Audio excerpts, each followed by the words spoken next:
முதலமைச்சர் பன்னீர்செல்வம் தலைமைச் செயலகத்திற்கு வர இன்னும் சில நாழிகையே உள்ள நிலையில் தற்போது எதிர்க்கட்சித் தலைவரான மு.க.ஸ்டாலின் அவர்களும் வருகை தந்திருக்கிறார். இதனை தவிர வேறு பிற கட்சிகளைச் சேர்ந்தவர்கள் யாரேனும் வந்திருக்கிறார்களா? அது பற்றிய தகவல் ஏதேனும் இருக்கிறதா?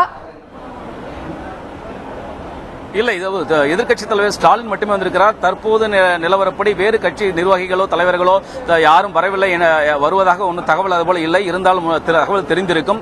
தற்போது எதிர்க்கட்சித் தலைவர் ஸ்டாலின் சற்று முன்பு கிடைத்த தகவல் தான் வர இருப்பதாக தகவல் வெளியானது. அதைத் தொடர்ந்து தற்போது அவர் வந்திருக்கிறார். தற்போதைய நிலையில் வேறு எந்த கட்சி தலைவர்களும் வருவதற்கு வாய்ப்புகள் இல்லை. ஸ்டாலின் மட்டுமே வந்து முதலமைச்சரை சந்தித்து விரிவாக பேச இருக்கிறார். அதைத் தொடர்ந்து ஸ்டாலின் கண்டிப்பாக செய்தியாளர்களை சந்தித்து எந்த நோக்கத்திற்காக தலைமைச் செயலகத்திற்கு வந்தார், என்ன இது தொடர்பாக என்ன விவரங்கள் வந்து முதலமைச்சரை சந்திப்போது என்ன பேசப்பட்டது, அந்த விஷயங்களை எல்லாம் அவர் கண்டிப்பாக செய்தியாளர்களை சந்தித்து விரிவாக விளக்கிக் கூறுவதற்கு வாய்ப்புகள் இருக்கின்றன. அதேபோல் முதலமைச்சர் பன்னீர்செல்வமும் இன்று செய்தியாளரை சந்திப்பார் என்பதால் ஏராளமான செய்தியாளர்கள் இங்கு தமிழகத்தில் இருக்கக்கூடிய ஊடகங்கள் மட்டுமில்லாமல் ஆந்திரா மற்றும் கர்நாடகாவில் இருக்கக்கூடிய பல்வேறு ஊடகங்களும் 100க்கும் மேற்பட்ட ஊடகங்கள் தலைமைச் செயலகத்தில் இங்கே குவிந்திருக்கிறார்கள். எனவே இன்றைய இரு சந்திப்புகளும் ஸ்டாலினுடைய செய்தியாளர் சந்திப்பு, அதேபோல் முதலமைச்சர் பன்னீர்செல்வத்தினுடைய செய்தியாளர் சந்திப்பு இரண்டும் ஒரு முக்கியத்துவம் வாய்ந்ததாக இருக்கும் எதிர்பார்க்கப்படுகிறது.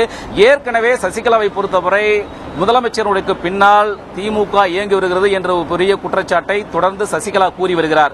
தற்போதைய இந்த அவர் இப்படிப்பட்ட ஒரு குற்றச்சாட்டு கூறக்கூடிய நிலையில் முதலமைச்சர் வருவதற்கு முன்பாக ஸ்டாலினும் இங்கே வந்திருப்பது ஒரு மிகப்பெரிய ஒரு பரபரப்பையும் அரசியல் வட்டாரத்தில் மிகப்பெரிய ஒரு அதிர்வலை ஏற்படுத்தியிருக்கிறது. எனவே இது சம்பந்தமாக ஒரு அடுத்தடுத்து என்ன நகர்வுகள் அரசியலில் நடக்கிறது என்பது விவரங்கள் எல்லாம் இன்னும் சற்று நேரத்தில் அடுத்தடுத்து தெரிய வரும்.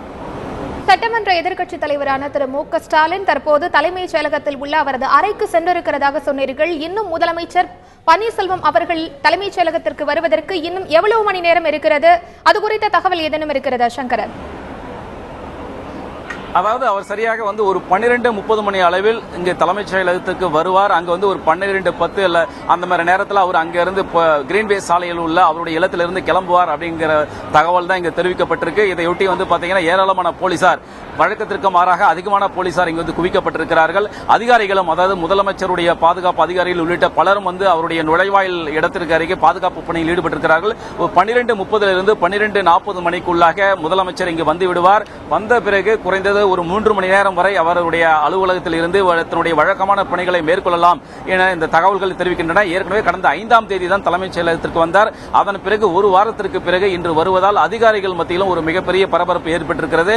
வந்தவுடன் அவர் வந்து தலைமைச் செயலாளர், அதேபோல டிஜிபி மற்றும் வந்து உள்துறை செயலாளர் உள்ளிட்ட பல்வேறு முக்கிய துறைகளின் செயலாளர்களை எல்லாம் அழைத்து தற்போதைய நிலவரம் என்ன, அரசினுடைய முக்கிய செயல்பாடுகள் எந்த அளவிற்கு இருக்கிறது, இனிமேல் மேற்கொள்ள வேண்டிய பணிகள் என்னென்ன என்பதை பற்றி எல்லாம், மேலும் அவர் வேற ஏதாவது அறிவிப்புகள் வெளியாகுவதற்கும் வாய்ப்புகள் இருக்கிறது என்றும் கூறப்படுகிறது. இதையெல்லாம் இன்று தலைமைச் செயலகத்தில் ஒரு முக்கியமான பணிகள் எல்லாம் மேற்கொண்டு அதை பற்றி எல்லாம் செய்தியாளர்களிடம் விளக்குவதற்கும் வாய்ப்புகள் அதிகமாகவே இருக்கின்றன. மைத்திலி.